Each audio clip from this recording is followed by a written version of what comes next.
Hey everybody, welcome to Drive-Thru Review number 300.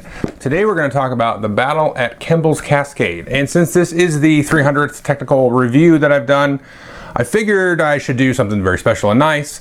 And so I'm going to spoil a little bit of the review. I really am enjoying the heck out of the battle at Kemble's Cascade. It might be my favorite game coming out of Gen Con. Of course, I haven't played, like full games of all the different stuff that I was demoing and different things like that. But I've had a chance to play this a couple of times now since I've been back from Gen Con with the group and stuff like that. So I will say though, there's one huge thing that bothers me about this game, but I'm able to overlook it. Honestly, I'm able to overlook it. But let's jump into how the game works, and then I'll come back and give you more of my thoughts. Okay, so here you can see pretty much everything you get in the game. The main part of the game here is going to be in this board, and you can see we have the different player ships. I've got a 3-player game set up here, and you're going to be flying around here shooting the enemies, trying to avoid asteroids, trying to hit these little energizer spots, getting power-up cards and all kinds of cool stuff. And then after everybody takes a turn, we're going to wipe out all the cards here in this bottom row, and then we're going to take this tray and slide them down like so very easily, and then we're going to deal out cards off the top here. And so this is going to be sort of like your arcade screen scrolling until you get to the bottom of the deck, which you have randomly shuffled a boss card, and then we're going to have this cool boss sort of be drawn out here on the screen. Now, my one big gripe with this game is I've already had this sort of tray, one of these pieces here, start to kind of warp a little bit and get funky. We were playing on a different kind of table last night, and it was a little bit kind of out of whack. And so I can see this getting like worse. Actually it's this one here. Yeah, so that is kind of a bummer, because you try to show the game to people and they're like, okay, what is this pile? Because this, this is not very good components and stuff. So that is a bummer, because to play this game is awesome. I we have a great time playing this game. I love it. I love everything about the game mechanically, artistically. It's 8-bit, but it's not like overly 8-bit. And you get a lot of cool powers and upgrades. You can play with different strategies and put different upgrades on your ship. There's a lot of ways to get different points and a lot of strategies that you can try to apply to get points. You can be a PvP, you can be a jerk, you can fly around, you can try to blow up different ships, you get money, you can try to get upgrades. There's different achievements up there, and then of course when the boss comes out, you try to blow him up without getting blown up by the boss or the other players. Now, the really cool thing is when you die, you just come off the board and you respawn. You don't really get set back a whole lot. Now, you're not on the board, which is kind of a setback in itself, which I'll explain, but it's not like you are out of the game. You're not eliminated. You're not really, it doesn't push you back any. You don't lose any of your special abilities and all that stuff. So it's just more of a way for somebody to score points off of you. And then while you're off the board, you're not really going to be scoring any points. So I really like that. To me, it's not an issue, and you might as well just attack each other. It's really fun. So how does a turn work? Well, on your turn, you always get at least one move and one fire. So if you were starting the game off, let's say it was like this, you can move on and then you could fire. Now, when you move on the board, you can orient your guy here. And there are two ways to kind of orient your positioning. Everybody starts with this rotary cage, and this shows you the direction that you're firing. So you don't get to turn for free. You have to pay an energy to sort of turn. And now you can either track it here, say, okay, I'm shooting forward or left or right or whatever, or you can go ahead and turn your ship. Now, the black ship is a little bit wobbly, so it's easy to knock it. I prefer just to turn the ship, but it's nice to have this card here so you can reference it in case you do knock the ship. And you're like, which way was I pointing? No, you weren't pointing that way, So, because it does cost you an energy to turn. But I will just say one thing you want to do very quickly is upgrade this rotary cage, and you can shoot in any direction. When I say any direction, you can only shoot orthogonally. You can move diagonally, you can move in all 8 directions, but you can only shoot up, down, left, right. But on your turn, you get one move and one fire. So for example, the yellow player, he may come on here, and we'll just orient him however way you choose, because when you come on the board, you can pick the direction you're flying. And then I can move once and fire once. And you can see here, this little square is the number of hits it takes to kill that. Let me zoom in on that. So we can kill that. This is the number of hit points that thing has. So I would kill it with one, and then I'm going to cover it over with one of these sensor cards here. These are actually cards players will get. I'll talk about them more in a minute. So you cover that over, and then that has been destroyed, and then no other player is going to be able to kill that. So as you blow things up, you maybe will cover these up. You can, if you want, do an overcharge. You can do up to 2 overcharges per turn. So above and beyond your first move and fire, I could do like 2 more moves. So maybe I move and fire, and then I move again. And then I can do my second overcharge and move again. Or I can fire again.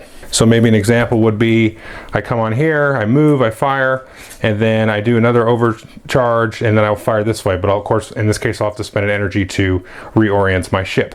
So when you do an overcharge, your first overcharge is going to cost you 1 energy.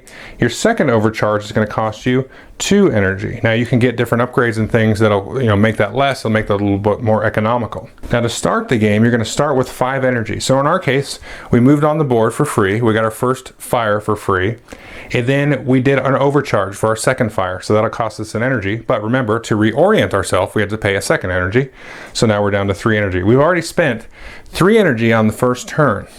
Now, if you hit 0 energy, your ship is going to explode. But remember, other players can attack you. For every damage they do to you, you're going to build up threat. And for any damage applied to you at the end of your turn, you're going to build up threat. And threat maybe eventually will apply and blow up your ship, giving everybody else at least 2 points. So you don't want to spend too much energy to get down here, because then you'd be a susceptible target to other players. But I'll talk about more of that in a minute. So let's say I did my move and fire and like so. So then we're going to evaluate any threat that the board is going to present to us. At this time, we don't have any threat that is happening. So this is a safe spot to kind of hang out. But however, let's say we had ended our turn here. Then we're going to get 3 threat. Well, why is that? We're going to look at all 8 spaces around our ship, and we're going to look at these threat icons here, these little bursts. And in this case, we have 3 threat icons. If we had not destroyed this guy, that would be 4 threat. So we're going to add that threat here to our board, and that's going to be applied there. So we're going to have to deal with that on our next turn. So there's a little bit of pre-planning and strategy in terms of the pathways that you pick to fly here on the board. You want to give yourself room to maneuver on future turns. Now there are 2 other kinds of threat on the board. Let's take a look at an example of this card here. Now this guy here, he's going to apply a threat to us anyway because he's adjacent to us. But if you see this little icon here, that will also apply threat going down, down the whole line. Now, since we're right next to him, you don't get to a threat applied to you. But if he was up here, let's say, then this is kind of like threat that reaches us. So if we were to stop our turn in this case, we would get 1, 2, 3, and then 4 threat, because this is kind of like a distant threat. So you've got to keep in mind and kind of look up the board and see if anything is shooting down at you. These kind of like slow moving bullets, in this style of game. Now there's a third kind of threat, and you'll see these on these little mini bosses and also on the big bosses. And if you see that there, that's that big threat icon. If this guy was out on the board, let's say he was over here or here, that's going to apply threat at the end of everybody's turn. So even though I'm not really in his vicinity, it's kind of like a big burst attack or something that's coming my way. So that if that was on the board, I get 1, 2, 3, 4, 5 threat. And so this kind of stuff comes out, towards the end of the game. So you've really got to have teched up and be really wary of your surroundings. So we've added our threat. Now let's say we go back to our following turn. And after we've done our move and fire and done whatever we want, we're going to take a look at our existing threat from the previous turn, and we've got to try to get rid of that. So for each spot that we move, we're going to go down 1 threat. So it's good to get some mobility upgrades to reduce threat. So, because remember, you only get 1 move by default. So if we move once, that's going to lower our threat by 1. Let's say we overcharge to, go down another threat. Maybe that's the only threat we could get rid of.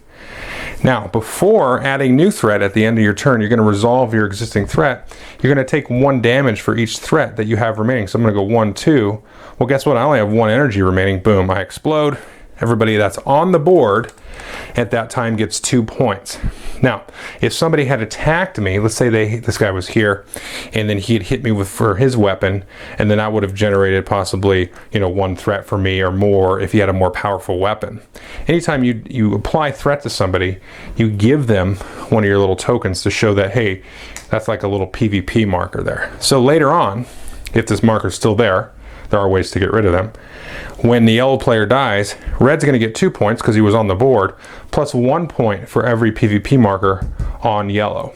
Now, you can only add 1 marker per turn, but if I shot at him again and again and again on multiple turns, I could get multiple points that way.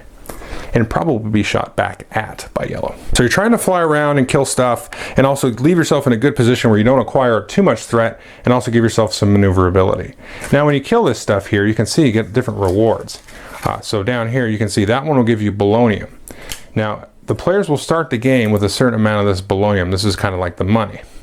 So anytime these cards come out, even at the beginning of the game with these giant bolognium symbols, everybody's going to get bolognium. So usually you start with a couple bolognium anyway, and then you kill some of these different alien ships here. So if you kill that one, you get one. If you kill that one, you get one. And you're going to be getting bolognium. Now some of this stuff here, like this little alien blob thingy here, you can see that costs 2. Doesn't generate any threat, because it doesn't cost 2. It has 2 hit points. It doesn't generate a threat, but if you kill this, you get a glory point or a victory point. And then you track that stuff up there on the little scoreboard up there. And there's other, spots to fly over. Like if you go here, you can see this is an energy spot. You actually don't cover this up. I actually played that wrong a few times. You fly over that and you can get an energy. There's other places up here. If you fly over these, you do cover these up, and then you draw a power-up card. The players will start with one of these in their hand, and these are just a whole mess of just really, really cool effects. All of these are really fun, and you just apply these whenever you want on your turn. Now you can also buy these.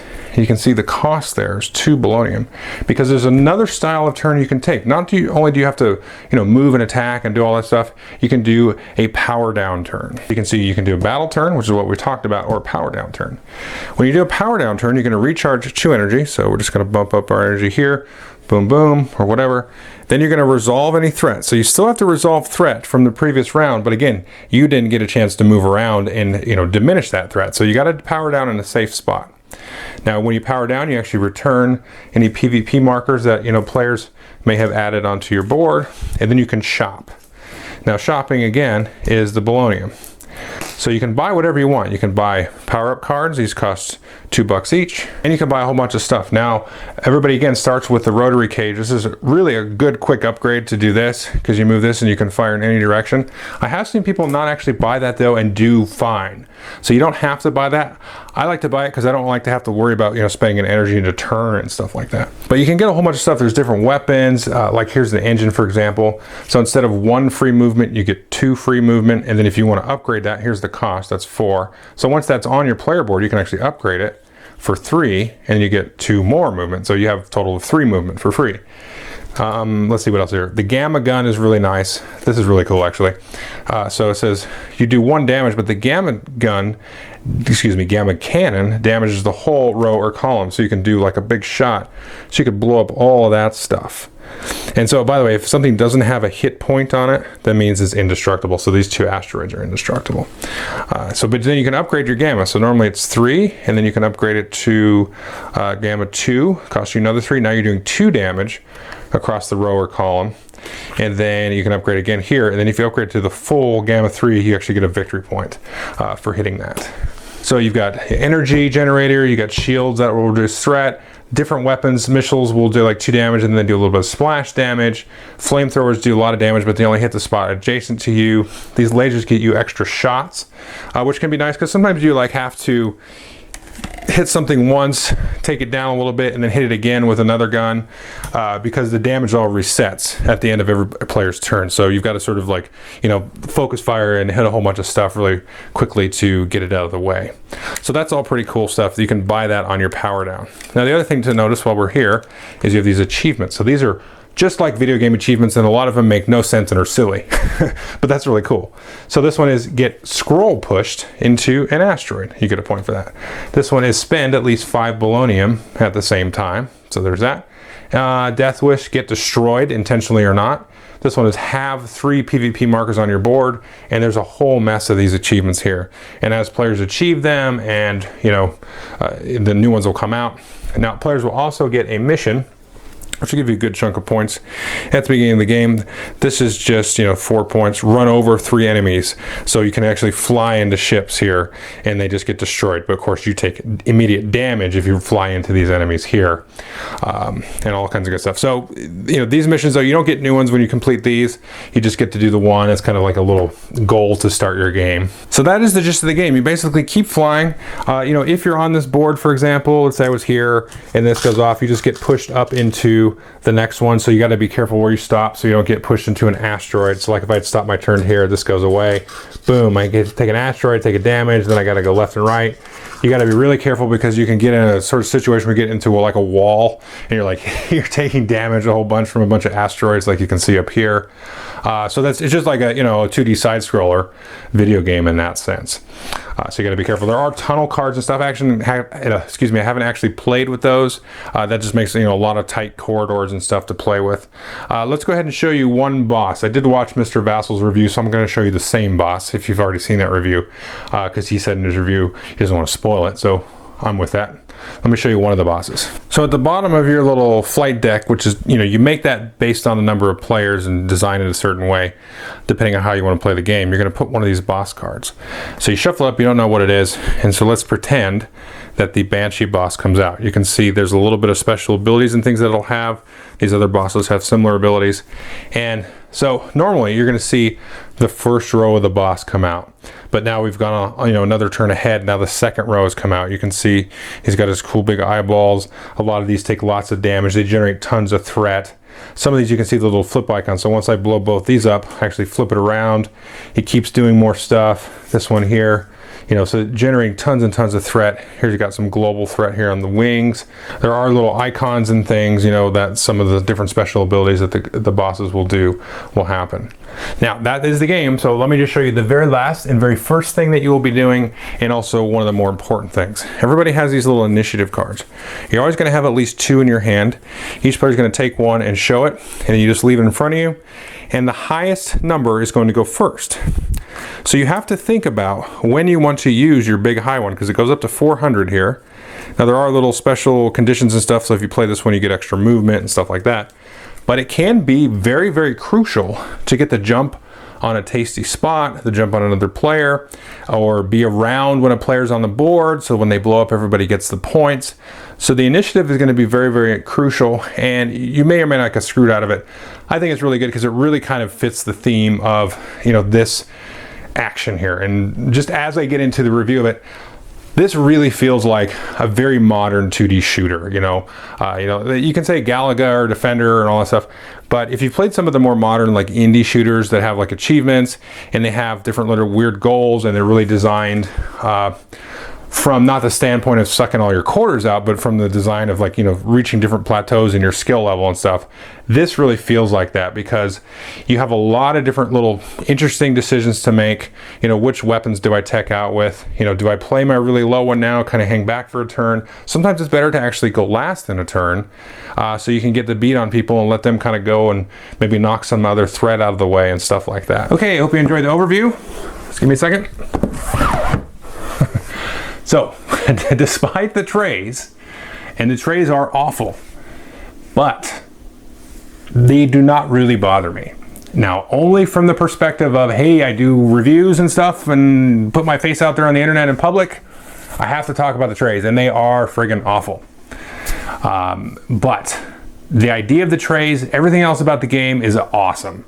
I love it. There's no game that I've played is like this. And now, there's a couple of reasons why this is. You fly around, you shoot stuff, it feels very much like playing an arcade scroller, but you can attack people. You can just attack all the time, you know, as much as you want. You can try to hide over in the corner and not get attacked and hide behind some threat and then fly out next turn and grab all the power-ups and try to build up your weapons and all that stuff. But because when you get attacked, it's not really the end of the world. Yeah, you go off the board, and I didn't mention actually in the walkthrough, when you die and you go off the board, you obviously don't get any points for anything that happens on the board, other people dying. But you also get like a free shopping phase before you come back on the board, so you can kind of tech up a little bit. So you can come back even stronger than you were. So being attacked and killed is not a big deal because you don't lose anything. You know, I hear Richard Ham say all the time he doesn't like attacking games. That's perfectly fine. And because you kind of tearing down what they've built up. Well, in this case, you're not really tearing anything down, except maybe like the position on the board. If you've kind of worked your way up to the top, which can be difficult because more and more threat is coming out and, you know, rocks, and you can't really see what's coming. So it's tricky to hang out at the top like that, but that's just like these arcade scrollers where if you get too gutsy, then you're going to get jacked up if you're, you know, too far forward on the screen. You've got to kind of pick and choose your moments to stab and come back, you know, attack other players and all that stuff. So all of the different mechanics, everything really weaves itself in. And one thing that I've seen a lot of people comment on, you know, on my Gen Con video for this and a couple other things like, man, I'm not really following it, I'm not really get it. But honestly, once you get in and play it, it's very easy. Move, attack, overcharge, move, attack, or move, attack. And then, okay, there's some money there. Kill that for money. Oh, I've got $5 or $6. I'm going to upgrade my rotary cage, get a better weapon. Okay, move, attack. Okay, I died. No big deal. You died, so what? You come back out. You mean you're going to die 3, 4, 5 times in a game, possibly. So it's just, but it's just like a 2D scroller. Okay, it's like an arcade one where you're putting in quarters, except it doesn't cost you quarters. So it really is a great, great game. You know, I wish that the trays were good, because it's like, you know, I don't like to be too hyperbolic, but I'm kind of like, game of the year? You know, what's going on here? But then you look at the trays and it's like, I can't name it that. I can't give it that crown, because it's like, you know, it's not up at that. It just holds it back that little bit. I don't know. It's really fun though. I would really recommend getting the game. It's just a good seat of your pants, you know, Ameritrash game, really. I mean, it's like, but it doesn't have any of the problems. I mean, yeah, like I said, you die. You're gonna die. Everybody's gonna die a bunch in the game. But it really feels like a tactical, nice, meaty, you know, modern shooter. That's the other thing. It's not like, I don't feel like I'm playing in like a 1980s shooter. I feel like I'm playing the cool indie shooter that came out 3 years ago that all those guys were talking about. I have no idea what that would be, but there's one game I played called Luftrausers, which you should check out. It's really cool. It's got achievements and teching out. This really reminds me of Luftrausers, though. I gotta say that. It's Luftrausers is like a World War II weird thematic shooter, and you get achievements, and there's different like paths you can go through the game. You can tech out your ship and do certain things. To get certain kinds of achievements, you've got to tech your ship out a certain way. And this really kind of lends itself to that. And it feels very much like that. So if you like those kind of video games, man, you got to take a look at this. So, you know, I'm kind of gushing a little bit here. Component quality with those trays and stuff really kind of holds it back, because I just know it's going to get worse. You know, as I use the trays and shuffle them in and out of the box, the trays are going to get worse. But it won't be that hard to build my own. So I'm sorry for harping on the trays, I really am. But it's just because the game is so friggin' fun and good, and just such a splash of fresh air, you know. And I was really looking forward to this going to the convention. So, you know, maybe I got some rose tinted glasses, but the folks I've played it with, you know, at the convention, the folks that expressed, they said, you know, hey, when I watched it on the video, I was like, what? But then I went and played it, and I was like, wow. So, you know, I'm really getting that, you know, impression from other people. So it's not just me that is really enjoying the game. So anyway, enough of that. Battle at Kemble's Cascade. I hope there's expansions, new bosses, you know, cool new achievements and all that stuff. So it's really ripe for that.